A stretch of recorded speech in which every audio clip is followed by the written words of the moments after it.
बिस्मिल्लाहिर्रहमानिर्रहीम। Adnan online class net की जानिब से तमाम दोस्तों को, साथियों को अस्सलामु अलैकुम वरहमतुल्लाह।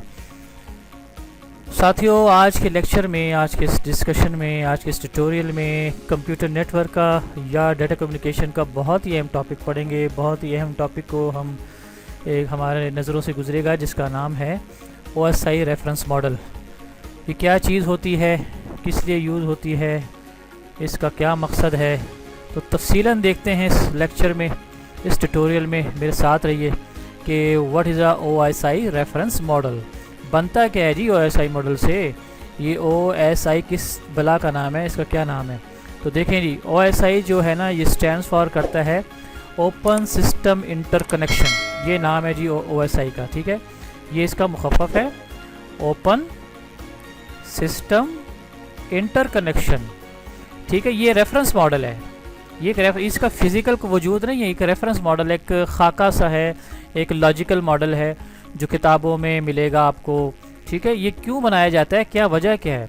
ये इसलिए बनाया जाता है कि how information from software application in one computer moves through a physical medium.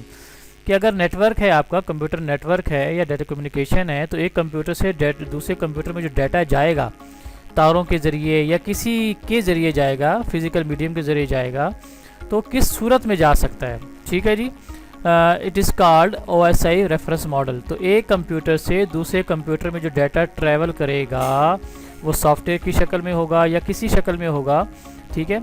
तो वो किस सूरत में जाएगा, किस किस शक्लों में जाएगा, तो it is called OSI reference model. याद रखना जी, OSI रेफरेंस मॉडल को ना आम तौर पर जो है ना 7 लेयर्स में तकसीम किया जाता है। ये देखिए आपके सामने 7 लेयर्स हैं OSI रेफरेंस मॉडल के, ठीक है। ये सेंडर साइड है, मैं आपको बता दूं, ये तफसीलन देखें आप जी इसको। ये सेंडर साइड है, ठीक है। सॉरी, आपको बताता हूँ, ये है सेंडर जो जिस कंप्यूटर ने डाटा भेजना है, और ये है आपका रिसीवर जहाँ डाटा रिसीव होना है। तो दोनों तरफ देखें 7 लेयर्स हैं, 7 लेयर्स इधर हैं, 7 लेयर्स इधर हैं, और दोनों की तरतीब बराबर है। यहाँ फिजिकल लिंक लेयर, यहाँ भी फिजिकल लिंक, यहाँ डाटा लिंक लेयर, यहाँ भी डाटा लिंक लेयर, यहाँ नेटवर्क, यहाँ भी नेटवर्क। तो दोनों देखिए बराबर बराबर है। यहाँ ट्रांसपोर्ट, यहाँ सेशन, यहाँ प्रेजेंटेशन, यहाँ फिजिकल, ठीक है। तो एक एक के बारे में ज़रा तफसीलन पढ़ते हैं, तफसीलन एक एक लेयर के बारे में तफसील पढ़ेंगे, और मेरे साथ रहिए आप OSI रेफरेंस मॉडल को एक एक लेयर के बारे में पढ़ते हैं। सही है जी, आ जाएं। तो पहली लेयर का नाम है जी OSI रेफरेंस मॉडल। जैसे कि 7 लेयर्स है, इसमें जो पहली लेयर है, अगर हम नीचे से शुरू करें तो it is called physical layer. इसे कहते हैं फिजिकल लेयर। तो ये सबसे लोएस्ट लेयर है, ठीक है, सबसे निचली लेयर है OSI रेफरेंस मॉडल की।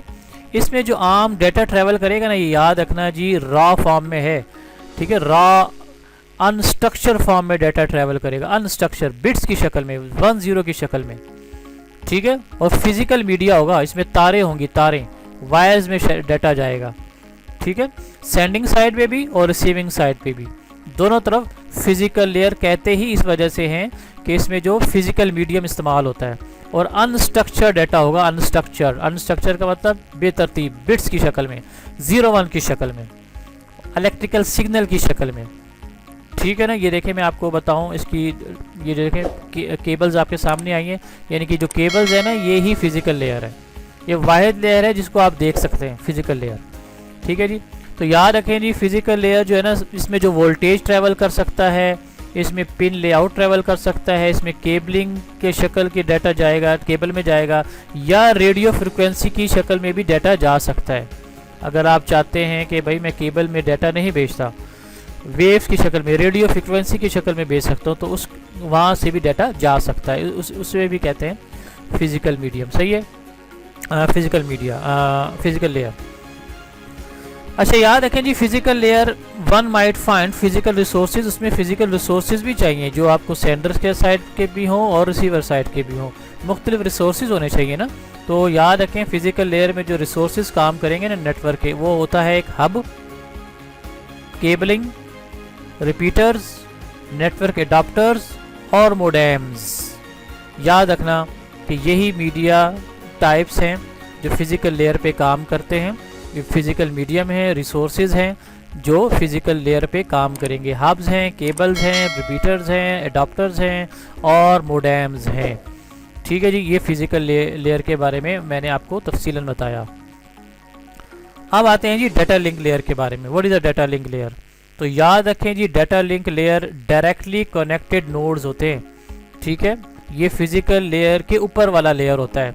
ठीक है, डायरेक्टली कनेक्टेड लेयर्स हैं और इसमें जो परफॉर्मेंस होगी ना, नोड टू नोड परफॉर्मेंस होगी। एक नोड से दूसरे नोड को डाटा ट्रांसफ़र किया जाएगा। किस शक्ल में? पैकेट की शक्ल में। वेयर डाटा इज पैकेज होगा और इनटू फ्रेम्स, और फ्रेम की शक्ल में। डाटा को हम पैकेट में तकसीम नहीं मतलब पैकेज में हम कर देंगे डाटा को, और वो फ्रेम की शक्ल में एक जगह से दूसरी जगह जाएगा। याद रखना, डाटा पैकेट में हम चेंज करेंगे और जो डाटा ट्रैवल करेगा फ्रॉम सेंडर टू रिसीवर वो किस में जाएगा जी? फ्रेम की शक्ल में। ये देखें, आप सामने देखें, ये देखें डाटा, ये डाटा है। ठीक है, तो ये देख, एक डाटा को हमने ये है और एक डाटा ये है। ठीक है, इसको देखो तकसीम किया हुआ है हमने मुख्तलिफ हिस्सों में, और ये पूरा का पूरा जो है ना फ्रेम कहलाता है। ये पूरा फ्रेम है, सॉरी यहाँ से लेंगे ये फ्रेम है, यहाँ से लेकर यहाँ तक ये पूरा फ्रेम है। तो डाटा को हम किस में चेंज करेंगे? पैकेट्स में चेंज करेंगे, और डाटा जब ट्रैवल करेगा वो पूरे फ्रेम की शक्ल में ट्रैवल करेगा, सेंडर टू रिसीवर। ये आपने याद रखना। देखिए नीचे फिजिकल लेयर है और ऊपर उसका ऊपरी लेयर वो नेटवर्क लेयर है, वो जो अभी हम पढ़ेंगे। ठीक हो गया है ना? अच्छा, ये भी बात याद रखें जी, डाटा लिंक लेयर जो है ना वो एरर को भी कंट्रोल करता है, कोरेक्ट्स द एरर। इसका एक और काम है एरर को कंट्रोल करना। दैट में hive accord in the physical layer, जो फिजिकल लेयर में पैदा हो सकते हैं। तो डाटा लिंक लेयर का एक अच्छा काम ये भी है कि वो एरर्स को भी कंट्रोल करता है। ये भी आपने जहन में रखना है। अच्छा, डाटा लिंक लेयर में एक और भी काम है कि वो काम ये है कि डाटा लिंक लेयर को ना आम तौर पर 2 लेयर्स में तकसीम किया जाता है। ठीक है, डाटा लिंक लेयर और सब लेयर्स में 2 में तकसीम किया जाता है। 2 सब लेयर्स होती हैं इसकी। तो देखते हैं पहली लेयर को क्या कहते हैं। पहली लेयर को कहते हैं जी MAC layer, media access control layer. MAC layer, जिसको फिजिकल एड्रेस भी कहते हैं अक्सर लोग। MAC layer media access control layer है। ये क्या काम करेगा जी? ये 2-3 काम करता है। क्या? ये फ्लो को कंट्रोल करेगा, डाटा के फ्लो को कंट्रोल करेगा, मल्टीप्लेक्सिंग का भी काम करेगा ये। ठीक है, for device transmission over a network. 2 काम कर लिए इसने। किसने? मैक लेयर ने। फ्लो कंट्रोल करना और मल्टीप्लेक्सिंग करना। ठीक है, ये काम है जी मैक लेयर का, यानी कि डाटा लिंक का जो एक लेयर है मैक लेयर, उसका काम है। अब दूसरा जो लेयर है, दूसरा ठीक है, उसे कहते हैं LLC। LLC मतलब है logical link control layer, LLC। ठीक है, लॉजिकल लिंक कंट्रोल लेयर। ये क्या काम करेगा? ये भी 2-3 काम करेगा। क्या? एरर को कंट्रोल करना, ठीक है, और फ्लो को कंट्रोल करना। पहले तो है फ्लो को कंट्रोल करना और एरर कंट्रोल करना। ठीक है, फ्लो कंट्रोल करना और एरर को कंट्रोल करना, ये काम है जी आपका LLC का। ठीक है, LLC local link control layer. ठीक है, और as well as identify line protocol. उसमें प्रोटोकॉल्स भी कुछ काम करते हैं, कुछ लाइन प्रोटोकॉल भी इसमें काम करेंगे। तो याद रखिए जी, डाटा लिंक लेयर जो है वो 2 लेयर्स पे तकसीम होता है। एक को कहते हैं मैक लेयर और दूसरे को कहते हैं LLC लेयर। अब आते हैं जी एक और लेयर जिसे कहते हैं नेटवर्क लेयर। नेटवर्क लेयर जी ये रिस्पॉन्सिबल है आपका, याद रखना, रिसीविंग फ्रेम लेता है। कहाँ से लेगा? एक काम तो ये करेगा ना, डाटा लिंक लेयर से फ्रेम ले लेगा। पहला काम तो यही करेगा ना, और क्या करेगा? डाटा लिंक लेयर से फ्रेम ले लेगा। ठीक है, and deliver into the destination among based on the addresses concern inside the frame. और फ्रेम के अंदर जो IP एड्रेसेस हैं उसके मुताबिक डाटा को अपने डेस्टिनेशन की तरफ भेजेगा। ये याद रखना, फ्रेम के अंदर ना IP एड्रेसेस होते हैं, IP इंटरनेट प्रोटोकॉल्स। ठीक है, IP एड्रेसेस, वो उस layer network layer IP addresses को पढ़ेगा, उसको जांचेगा और उसको अपनी अपनी मंजिल पर भेज देगा। ये है जी नेटवर्क लेयर का काम। ये देखें शक्ल में आपको बताया गया। देखिए आपको राउटिंग का काम नज़र आ रहा है, फ्रेगमेंटिंग का काम नज़र आ रहा है, पैकेटिंग का काम नज़र आ रहा है, इंटरनेटवर्किंग का काम नज़र आ रहा है, और ये सारा का सारा काम इसे कहते हैं एड्रेसिंग। तो एड्रेसिंग सारा का सारा ना आईपी एड्रेस पे काम करता है। आईपी मालूम हो जाए तो बस ये राउटिंग का काम भी आसान हो जाएगा, फ्रेगमेंटिंग का काम भी आसान हो जाएगा, पैकेटिंग का काम भी और इंटरनेटवर्किंग का काम भी आसान हो जाएगा। ये है जी नेटवर्क लेयर का काम। आ जाएं जी आप नेटवर्क लेयर को ज़रा और तफसीलन पढ़ते हैं। अभी मैंने बताया नेटवर्क लेयर बुनियादी तौर पर आईपी पे काम करता है, आईपी एड्रेस पे, इंटरनेट प्रोटोकॉल पे, ठीक है। तो network layer find the destination by using logical address. Network layer का अभी मैंने बताया काम ये है कि आईपी मालूम करेगा किसका, डेस्टिनेशन का, जहाँ पे डाटा जाना है उसका आईपी मालूम करेगा। नेटवर्क लेयर का काम ये भी है, ठीक है। तो एड्रेस लेयर राउटर काम करता है जी। इस लेयर में राउटर काम करेगा। ये नेटवर्क की बेहतरीन एक डिवाइस है राउटर, ये याद रखना है आपने। At this layer routers are critical component use in quite literally route information where it needs to be go between network. एक नेटवर्क से दूसरे नेटवर्क पे अगर जाना है डाटा ने तो वो राउटर ही का काम है एक नेटवर्क से दूसरे नेटवर्क को डाटा भेजना, क्योंकि राउटर जो है ना नेटवर्क लेयर पे काम करता है। ये आपने जहन में रखना है, सही है। राउटर हमेशा नेटवर्क लेयर पे काम करेगा। अब आ जाए जी अगली लेयर, इसे कहते हैं ट्रांसपोर्ट लेयर। क्या काम करता है जी ट्रांसपोर्ट लेयर? पहले तो डेफिनेशन देख लें। ट्रांसपोर्ट लेयर मैनेज करेगा डिलीवरी, डाटा की डिलीवरी को, और एरर चेकिंग करेगा जी। किसकी? पैकेट्स की, डाटा पैकेट्स की। डाटा के जो पैकेट्स होते हैं उसमें एरर को चेक करेगा और उसके बाद डाटा को डिलीवर करेगा एक जगह से दूसरी जगह। ये याद रखना, ये काम होता है ट्रांसपोर्ट लेयर का, ठीक है। जैसे कि शक्ल में आपको बताया गया है, ये देखें एरर चेकिंग भी करता है और ये देखें डाटा को पैकेट्स में चेंज कर देना। ये देखें ये डाटा, ये भी पैकेट्स हैं, ये भी पैकेट्स हैं, ये भी पैकेट्स हैं, ठीक है। ये सेंडर साइड है, ये सेंडर साइड है, और ये रिसीवर साइड है, ठीक है। दोनों एक ही जगह काम कर रहे हैं, ठीक है। ये सेशन है, सेंडर है, ये रिसीवर है। सेंडर का में भी ट्रांसपोर्ट लेयर एक ही काम करेगा और रिसीवर में भी ट्रांसपोर्ट लेयर एक ही काम करेगा। बस फ़र्क ये है कि सेंडर में जो डाटा आएगा ना, वो जो डाटा आएगा वो सेशन लेयर से आएगा, जबकि रिसीवर में जो डाटा होगा ना वो नेटवर्क लेयर से ऊपर आएगा। बस ये काम है। बाकी आपको बता दिया, एरर चेकिंग और डाटा को पैकेट्स में चेंज कर देना, ये ट्रांसपोर्ट लेयर का काम है। तो ट्रांसपोर्ट लेयर का एक और भी काम है जी, रेगुलेट द साइज़ को रेगुलेट करना, सीक्वेंसिंग करना, डाटा सीक्वेंस में रहे, बेतरतीब ना होने पाए, तरतीब से रहे, ठीक है। और transfer data between system and host. System और होस्ट के दरमियान जो डाटा ट्रैवलिंग कर रहा है ना उसमें यूनिकली और सीक्वेंस रहे, यूनिक रहे और सीक्वेंस रहे, सीक्वेंस में जाए, बेतरतीब ना हो जाए, आगे पीछे ना हो जाए। तो ये भी एक ट्रांसपोर्ट लेयर का काम है, ये याद रखना है आपने। अच्छा, एक और काम जो ट्रांसपोर्ट लेयर करेगा वो करेगा, one of the common example of the transport layer, वो जो ट्रांसपोर्ट लेयर में एक प्रोटोकॉल काम करता है उससे कहते हैं TCP protocol, transmission control protocol. ये प्रोटोकॉल याद रखना जी किस लेयर पे काम करता है? ट्रांसपोर्ट लेयर पे काम करेगा। याद रखना, ट्रांसपोर्ट लेयर पे एक प्रोटोकॉल काम करता है जिसे कहते हैं टीसीपी, ट्रांसमिशन कंट्रोल प्रोटोकॉल, ठीक है जी। अब इसे अगली लेयर पे आते हैं जिसे कहते हैं सेशन लेयर। तो सेशन लेयर याद रखना, सेशन लेयर कंट्रोल करता है कन्वर्सेशन बिटवीन डिफरेंट कंप्यूटर्स। एक कंप्यूटर से दूसरे कंप्यूटर में कन्वर्सेशन को कंट्रोल करना, कन्वर्सेशन डायलॉग्स जिसे कहते हैं, बोलचाल कन्वर्सेशन को कंट्रोल करना कि भाई डाटा एक जगह से दूसरी जगह जा तो रहा है लेकिन इसकी जो कन्वर्सेशन है वो सही भी है कि नहीं, ठीक है। ये काम करता है सेशन लेयर। ये देखें सेशन लेयर आपको बता दिया, ये देखें सिंक्रोनाइज करना डाटा को, ये देखें सैंक लिखा है ना, सैंक का मतलब है सिंक्रोनाइज, तरतीब में रखना, सिंक्रोनाइज रखना, कन्वर्सेशन सही रखना। तो ये सेशन लेयर जो है ये सेंडर साइड है और ये जो है रिसीवर साइड है, ठीक है जी। ये दोनों सेशन लेयर्स हैं, सेंडर साइड पे और रिसीवर साइड पे, दोनों का फ़र्क देख लें। काम एक ही है दोनों तरफ आपने याद रखना, कन्वर्सेशन काम करेगा, कन्वर्सेशन होगी बिटवीन डिफरेंट कंप्यूटर्स, ठीक है ना। अच्छा, सेशन लेयर एक और भी काम करता है। Session layer services also include authentication and reconnection. ये देखें जी, ये बड़ा अहम काम है जी।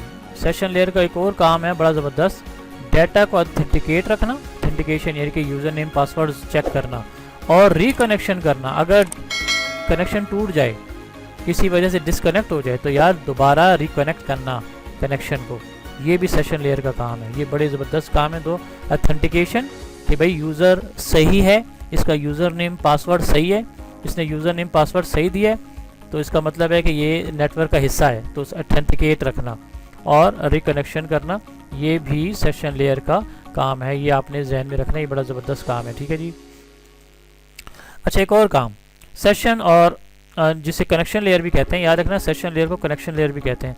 सेशन और connection between the machine is setup. देखें, कनेक्शन को सेटअप रखना, उसको मैनेज रखना और उसको टर्मिनेट कर देना, ये भी सेशन लेयर का काम है। यानी कि कनेक्शन को बना देना, उसको बहाल रखना, और जब काम ख़त्म हो जाए, नेटवर्किंग का ख़त्म हो जाए, तो आप नेटवर्क को ख़त्म कर देना, यानी कि कनेक्शन को ख़त्म कर देना। इसकी मिसाल मैं देता हूँ। आपने फुल कॉल मिलाई, ठीक है जी, कनेक्शन बन गया, बातें हो रही हैं, कनेक्शन मेंटेन है। जब बातें ख़त्म, फ़ोन का आपने बटन बंद कर दिया, तो उसका मतलब है कनेक्शन ख़त्म। तो ये भी सेशन लेयर का काम है कि याद रखना, सेशन लेयर का एक काम सेटअप रखना, सेशन का सेटअप बनाना, उसको मैनेज रखना और फिर आखिर में टर्मिनेट कर देना। ये भी सेशन लेयर का ज़बरदस्त काम है जी। ठीक है, 3-4 काम हो गए। ऑथेंटिकेशन भी रखना, रिकनेक्शन करना, और रिकनेक्शन में सारा देखिए setup, manage and terminate the connection. अब आते हैं एक और लेयर जिसे कहते हैं जी प्रेजेंटेशन लेयर। प्रेजेंटेशन लेयर याद रखना जी, प्रेजेंटेशन लेयर फॉर्मेट्स और translate data for application layer. इसके ऊपर जो लेयर होती है ना, जो आखिरी, उसे कहते हैं एप्लीकेशन लेयर। तो प्रेजेंटेशन लेयर का ये काम है कि एप्लीकेशन लेयर के लिए डाटा को तैयार रखना। ठीक है, उसका सिंटैक्स सही होना चाहिए, उसका सेमेंटिक्स सही होना चाहिए कि यार एप्लीकेशन लेयर उसको एक्सेप्ट कर ले, क्योंकि एप्लीकेशन लेयर से जो अगली लेयर है ना, वो यूज़र के साथ डायरेक्ट कनेक्ट होती है। तो ये याद रखना, प्रेजेंटेशन लेयर का बुनियादी काम यही हो गया कि यार एप्लीकेशन लेयर के लिए ना डाटा को तैयार रखना, उसका सिंटैक्स सही होना चाहिए, ठीक है, उसका सेमेंटिक्स सही होना चाहिए, उसका एल्गोरिथम वगैरह सारे सही होने चाहिए। ये प्रेजेंटेशन लेयर का बुनियादी काम है। जैसे कि देखें, आपको बताया गया है, ये देखें प्रेजेंटेशन लेयर, ये डाटा और ये हेडर है, इसकी कोई एड्रेसेस होगा, ये साथ में ये डाटा है, ठीक है। ये देखें ऊपर ये एप्लीकेशन लेयर है और नीचे जो है ना सेशन लेयर है, ये सेंडर साइड है, ये सेंडर साइड है, और ये रिसीवर साइड है। ये ऊपर एप्लीकेशन है, नीचे सेशन है, और बीच की जो लेयर है वो है प्रेजेंटेशन लेयर। अच्छा जी, इस वजह से इस लेयर को सिंटैक्स लेयर भी कहा जाता है। Because of this it at time also called the syntax layer, क्योंकि ये सिंटैक्स को ठीक करता है प्रेजेंटेशन लेयर। आपको अभी बताया कि ये एप्लीकेशन लेयर के जो पास जो डाटा जाएगा, उसमें से सिंटैक्स ठीक करना, उसमें सेमेंटिक्स ठीक करना, जो एप्लीकेशन लेयर को चाहिए उसके मुताबिक को डाटा रखना, ये प्रेजेंटेशन लेयर का काम है। तो इस वजह से इसको आप कह सकते हैं कि ये सिंटैक्स लेयर भी है, सिंटैक्स का भी काम करता है, तो सिंटैक्स लेयर भी होगा। ये सही है ना। अच्छा जी, presentation layer, this layer also handle the encryption. ये भी बड़ा अहम है जी। दिस लेयर डाटा को इनक्रिप्ट भी करेगा और डाटा को डिक्रिप्ट भी करेगा। इंक्रिप्शन का काम भी करेगा, डिक्रिप्शन का काम भी करेगा, ठीक है ना, उस डाटा को जो एप्लीकेशन लेयर को चाहिए होगा, required by the application layer. ये बहुत अहम चीज़ है जो आपके सामने है। तो this layer can also handle the encryption and decryption required by the application layer. जो इससे ऊपर वाली लेयर, जो आखिरी लेयर है, जो यूज़र के पास लेयर होती है,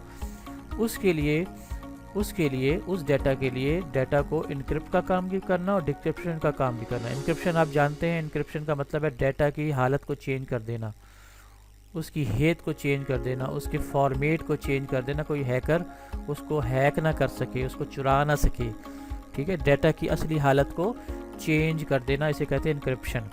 और डिस्क्रिप्शन कहते हैं डाटा को वापस अपनी ओरिजिनल हालत में ले आना।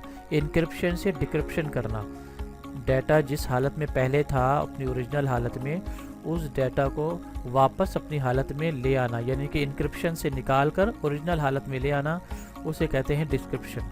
तो ये लेयर, प्रेजेंटेशन लेयर का काम ये भी है कि इंक्रिप्शन का काम करना और डिस्क्रिप्शन का काम करना, ये भी यही काम करता है, क्योंकि इससे ऊपर वाली जो अहम लेयर है एप्लीकेशन लेयर को, वो ज़रूरी होती है। ठीक है ना। अब आते हैं जी आखिरी लेयर जिसे कहते हैं एप्लीकेशन लेयर, जो बिल्कुल यूज़र के पास होती है, मतलब यूज़र जो है इसी लेयर पे काम करता है। तो याद रखना, this layer both the end user and the application layer interact directly with the software application.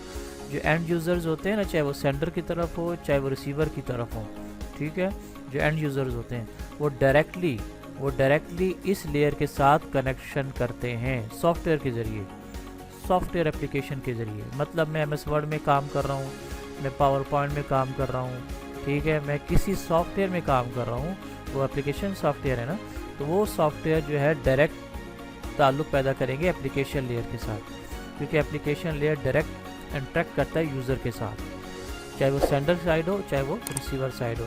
जैसे ये देखें आपके सामने नज़र आ रहा है, ये एप्लीकेशन लेयर है, उसका डायरेक्ट ताल्लुक़ जो है ना वेबसाइट के साथ है। ये वेबसाइट आपकी चल रही है, ठीक है, यानी कि यूज़र इधर बैठा हुआ है, यूज़र यहाँ है, ठीक है, वेबसाइट पे काम कर रहा है, तो उसने डायरेक्ट रिक्वेस्ट कनेक्शन भेजी है एप्लीकेशन लेयर को, तो एप्लीकेशन लेयर वापस उसको डाटा भेजेगा वेबसाइट को। तो एप्लीकेशन लेयर का ताल्लुक़ डायरेक्ट होता है यूज़र के साथ, ठीक है, ये आपने बिल्कुल जहन में रखना। ये आखिरी लेयर होती है जिसको 7th लेयर कहा जाता है, एप्लीकेशन लेयर। तो this layer sees network services provider and user application.